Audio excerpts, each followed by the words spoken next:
할렐루야. 오늘도 새날을 주신 하나님을 찬양합니다. 무더위가 기승을 부리고 있지요.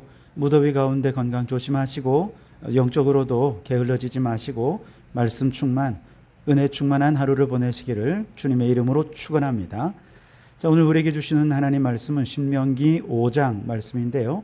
1절에서 6절까지 말씀을 봉독해 드리겠습니다. 하나님 말씀을 경청하시기 바랍니다. 모세가 온 이스라엘을 불러 그들에게 이르되 이스라엘아, 오늘 내가 너희의 귀에 말하는 규례와 법도를 듣고 그것을 배우며 지켜 행하라. 우리 하나님 여호와께서 호렙산에서 우리와 언약을 세우셨나니 이 언약은 여호와께서 우리 조상들과 세우신 것이 아니요 오늘 여기 살아있는 우리 곧 우리와 세우신 것이라. 여호와께서 산 위 불 가운데에서 너희와 대면하여 말씀하시매 그때에 너희가 불을 두려워하여 산에 오르지 못하므로 내가 여호와와 너희 중간에 서서 여호와의 말씀을 너희에게 전하였노라. 여호와께서 이르시되 나는 너를 애굽 땅 종되었던 집에서 인도하여 낸 내 하나님 여호와라. 아멘. 오늘도 이 말씀을 통해 우리에게 주시는 하나님의 음성을 듣게 되기를 바랍니다. 모세가 죽기 직전 출애굽 2세대들에게 남긴 세 편의 설교가 신명기의 큰 구조를 이루고 있죠. 1장부터 4장 43절까지는 첫 번째 설교인데요. 이어지는 4장 44절부터 26장 19절까지가 두 번째 설교에 해당합니다. 오늘 이제 두 번째 설교를 함께 나눌 텐데, 두 번째 설교는 다시 크게 두 부분으로 나누게 되는데요. 전반부는 4장 44절에서 11장 32절까지 말씀인데, 여기서는 십계명을 재강론하고 율법을 대하는 기본 자세에 대해 가르칩니다. 그리고 후반부는 12장부터 26장 19절까지인데 바로 여기에는 율법의 구체적인 세부 조항들에 대해 제시하고 있는 것을 보게 됩니다.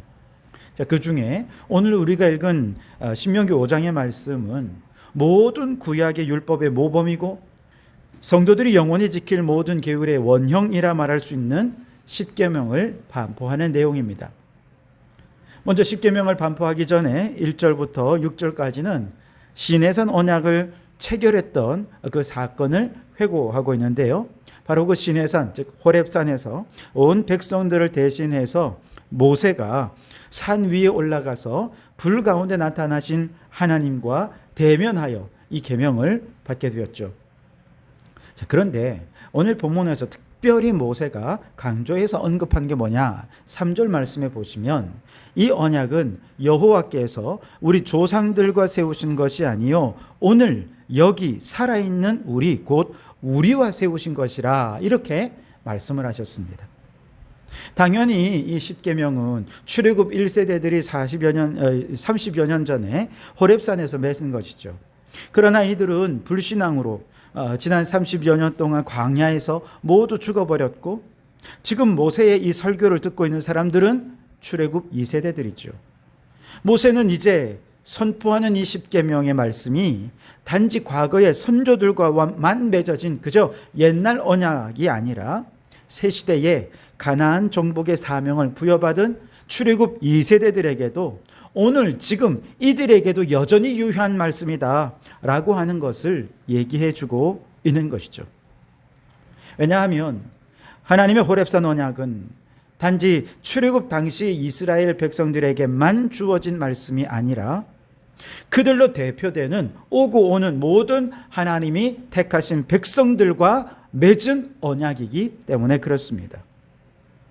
그런 면에서 하나님께서 맺으신 이 언약은 그의 택한 모든 백성들에게 언제나 현재형으로 유효하게 선포되는 말씀이 될 것입니다.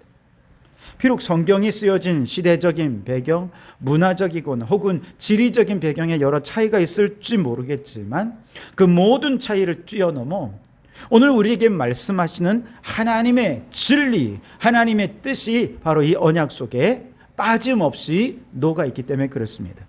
그렇기 때문에 이러한 차이가 있으니 오늘날 나와는 상관없는 저 옛날에 주신 말씀, 쾌쾌 묵은 옛날 말씀이 아니라 오히려 그 차이가 무색하게 오늘 이 시대와 이 세대에게 현재형으로 말씀하시는 하나님의 진리의 말씀임을 깨닫고 오늘 우리는 반드시 주님의 말씀에 순종할 줄 알아야 하는 것이죠. 하나님의 규례와 법도는 시대와 상황을 초월하여 모든 하나님의 백성에게 주시는 하나님의 명령이라는 사실을 잊지 마시기 바랍니다. 무엇보다 바로 이 호렙산에서의 언약이 있었기에 하나님과 이스라엘 백성들과의 사이가 여호와는 이 백성의 하나님이 되셨고 이 백성은 하나님의 백성이 되는 아주 특별한 관계를 맺을 수 있었습니다. 이 세상에 무수히 많은 나라들이 있지만 그 모든 나라들 중에 특별히 이스라엘을 선택하시고 이 백성들에게만 언약을 주셔서 하나님과 특별한 관계를 맺게 하신 것이죠. 그런 의미에서 오늘 우리도 이 언약의 말씀이 아니라면 우리는 하나님의 백성으로 부름받을 수 없었을 것입니다. 왜냐하면 하나님께서는 이 세상의 많은 사람들 중에 오늘 이 말씀을 읽고 듣고 있는 바로 여러분들과만 언약을 체결하셔서 하나님과 특별한 관계를 맺게 해주셨기 때문입니다. 이 언약으로 말미암아 우리는 하나님이 아시는 바가 되었고 하나님께 우리는 특별한 존재가 된 것이죠.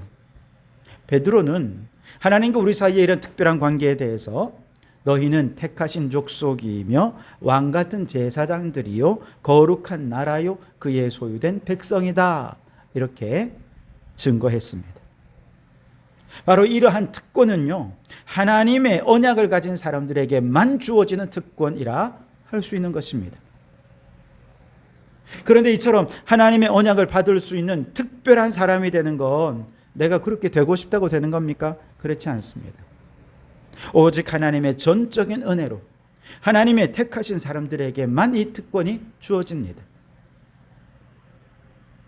우리가 똑똑해서 그랬을까요? 우리 가문이 좋아서 그랬을까요? 천만의 말씀입니다. 인간의 조건은 아무것도 아닙니다. 하나님에게는 하나님의 특별한 기준이 있으실 것입니다.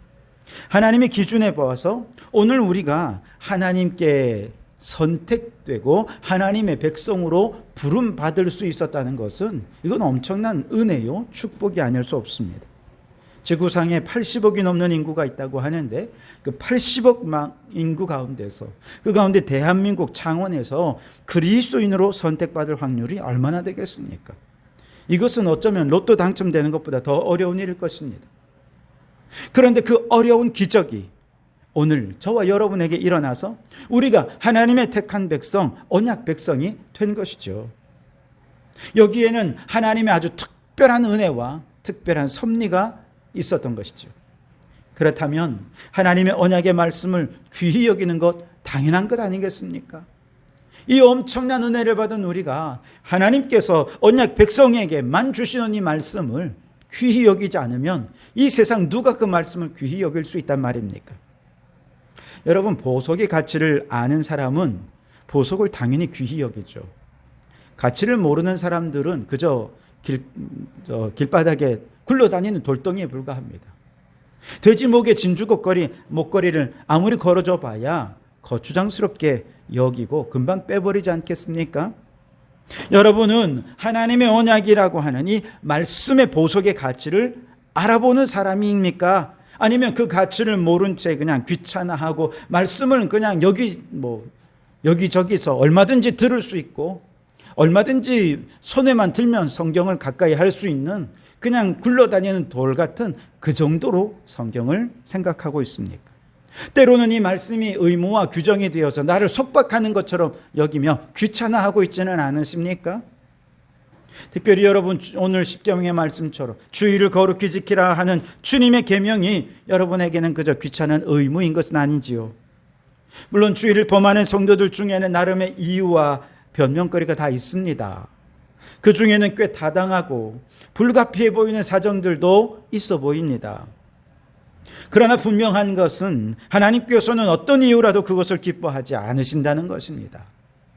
물론 그렇다고 당장에 진노하시고 벌을 내리시는 건 아니에요. 다만 중심이 하나님께로부터 자꾸 멀어져 가는 그 마음의 중심을 안타까워하시는 것입니다. 혹 어떤 분들은 온전한 11조를 드리지 못하는 분들도 계십니다.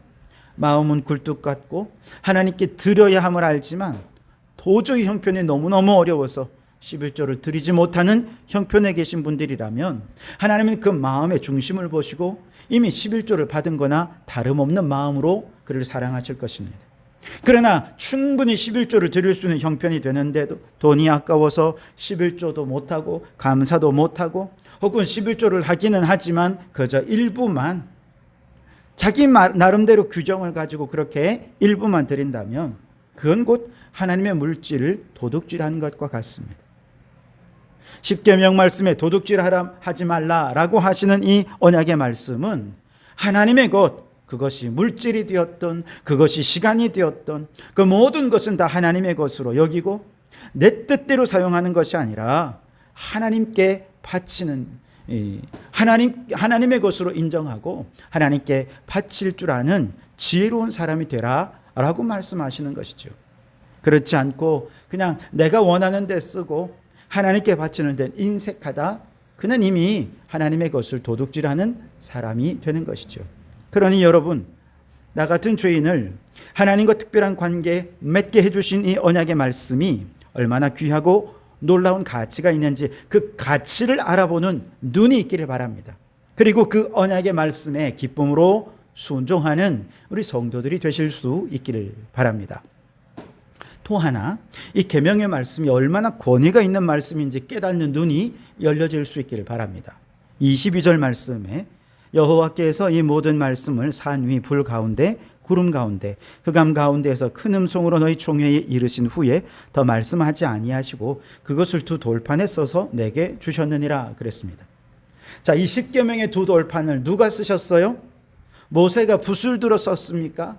아니면 모세가 정으로 찧어서 돌판을 만들었습니까? 아닙니다. 하나님이 친히 기록하여 주신 것입니다. 물론 하나님이 어떻게 글씨를 쓰셨는지 우리는 알 수가 없어요. 그러나 온 우주와 만물을 모두 이렇게 정교하게 조율하여서 이렇게 창조하신 엄청난 하나님의 작품을 만드신 분이라고 한다면 여기 바위에 글씨 쓰는 그 정도야 아무 문제가 안 될 겁니다. 중요한 것은 하나님이 친히 새겨주셨다. 무엇을 의미합니까? 그만큼 이 언약의 말씀이 권위 있는 말씀이라는 뜻입니다. 또한 다른 66권의 성경 말씀도 비록 사람에 의해 쓰여지긴 했지만 하나님께서 그들에게 성령으로 감동하시고 영감을 주셔서 하나님이 직접 저자가 되어서 그들을 통해 쓰셨다라고 하는 점에서 하나님께서 직접 쓰신 두 돌판과 다를 바 없는 권위를 지닌 말씀이라 할 수 있겠습니다. 이 말씀에는 인간의 의지나 인간의 생각이나 인간의 판단이 개입되어 있지 않습니다. 오직 하나님의 의지와 하나님의 뜻만이 이 말씀 속에 담겨져 있기에 권위 있는 말씀인 것이죠. 과거 인문주의가 발달했던 르네상스 시대 이후에 많은 인본주의자들이 성경의 권위에 도전해 왔습니다. 지금도 인본주의자들, 무신론자들이 끊임없이 성경의 권위에 도전합니다. 그 가운데 과거 프랑스 계몽주의자였던 볼테르라는 사람은요, 성경은 이제 수명 다 했다. 앞으로 100년 이내에 성경은 아마 사람들로부터 외면당하고 말 것이다. 그렇게 얘기를 했어요. 그런데 그가 죽은 지 얼마 지나지 않아 그가 살던 집이 성서협회의 창고가 되어서 하나님의 말씀을 사모하는 전 세계의 모든 사람들에게 성경을 보급하는 진원지가 되었다는 것이죠. 우리 하나님은 얼마나 위트가 있으신 분인지요. 오늘날 세상에는 엄청난 양의 지식이 매일같이 쏟아져 나옵니다. 그러나 그 지식들 중에 우리의 삶을 거룩하게 하고 저 구원에 이르게 하는 책은 오직 한 권 하나님 말씀, 성경 말씀밖에 없는 줄 믿습니다. 그 나머지 책들은 성경의 참고서, 성경의 주석책에 불과할 뿐입니다. 그러니 여러분, 성경의 가치와 성경의 권위를 알아보는 영적 안목이 열려지실 수 있기를 바랍니다. 그래서 마치 하나님을 존귀히 여기듯 기록된 말씀을 존귀히 여겨서 날마다 겸손히 경청하고 그 정확한 뜻을 찾아 순종하는 경건한 성도들이 되시기를 주님의 이름으로 축원합니다. 기도하겠습니다. 하나님, 그 옛날 호렙산의 언약이 이스라엘 백성들을 특별한 존재로 만들었듯이 하나님이 오늘 우리와 맺은 언약이 우리를 특별하게 하시니 감사합니다. 또한 그 말씀은 지금도 유효하고 모든 세대와 시대를 뛰어넘어 지금도 오늘 지금 우리에게 들려주시는 진리의 말씀인 줄 믿습니다. 이 말씀의 가치와 권위를 인정하게 하시고 그 말씀 속에서 하나님의 뜻을 찾아 순종하는 말씀의 사람들이 되게 해 주시옵소서. 예수님 이름으로 기도하옵나이다. 아멘.